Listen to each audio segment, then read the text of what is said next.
ফিরছেন দেবজিৎ। দল বদল এই সংক্রান্ত আলোচনায় ভেসে উঠল দেবজিৎ মজুমদারের নাম। আসন্ন মরশুমে তিনি দল বদল করতে পারেন এরকম সম্ভাবনার কথা ভেসে উঠেছে সম্প্রতি। কলকাতার অন্যতম প্রধান ফুটবল ক্লাব তাকে ফেরাতে আগ্রহী বলে মনে করা হচ্ছে।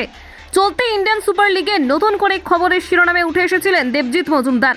মোহনবাগান সুপার জায়ান্টের বিরুদ্ধে প্রাচীর হয়ে উঠেছিলেন তিনি। লিগ শিল্ড জয়ের দৌড়ে থাকা সবুজ মেরুন ব্রিগেড পরাজিত হয়েছিল চেন্নাই এফসির বিরুদ্ধে। গুরুত্বপূর্ণ ম্যাচে 2-3 গোলে হেরেছিল বাগান। এই ম্যাচে মোহনবাগানের পরাজয়ের অন্যতম কারণ অভিজ্ঞ দেবজিৎ মজুমদার।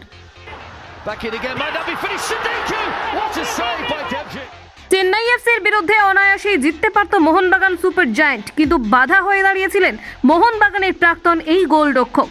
নিশ্চিত কিছু গোল থেকে সুপার জায়ান্টকে বঞ্চিত করেছিলেন তিনি। এরপরেই নতুন করে সংবাদ শিরোনামে উঠে এসেছিলেন এই বঙ্গতনয়। শোনা যাচ্ছে ইস্টবেঙ্গল দেবজিৎ মজুমদারকে দলে নিতে আগ্রহী। নতুন মরশুমে একাধিক টুর্নামেন্টে খেলবে দল। গোলের নিচে গিল আস্থা জুগিয়েছেন। দীর্ঘ সিজনের জন্য ভালো মানের একাধিক গোলরক্ষক প্রয়োজন। সেক্ষেত্রে দেবজিৎ হতে পারেন আদর্শ ব্যক্তি। যদিও ক্লাব ও দেবজিৎ মজুমদারের মধ্যে কথাবার্তা এখনো চূড়ান্ত হয়নি, বিষয়টি একেবারে প্রাথমিক পর্যায়ে রয়েছে বলে মনে করা হচ্ছে।